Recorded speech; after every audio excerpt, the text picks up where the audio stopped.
Lumapit sa resibo si Marie para ikwento ang kanyang pinagdaanan. Hanggang ngayon, hindi pa rin daw siya makapaniwala na nagawa ito sa kanya ng kanyang mga anak. Welcome ho dito sa... Sir May.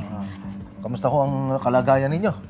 Ako po ay awa ng Panginoon at ay nakaginhawa-ginhawa na po ng konti. Okay. Mula nang ako'y pumunta roon sa opisina po at talagang ako'y nagsalaysay sa kabuong katotohanan na nangyari na hindi ko sukat akalain. Okay. Akala ko sa gabing iyon ako'y patay na.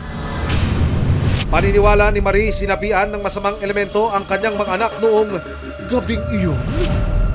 Wala akong sakit na nararamdaman na anak ko ang pumatay sa akin. Alam ko anak ko may jablot demonyo na sinapian na siya. Na kailangan kong labanan at agawin ang kutsilyong yun to save my life dahil ayaw ko ring sarili kong anak mapatay ako. Then may nag-utos sa kanya na papatayin ako. Planado sit up. Talagang iba na yung timpla niya. Talagang nakabitan na ng sungay.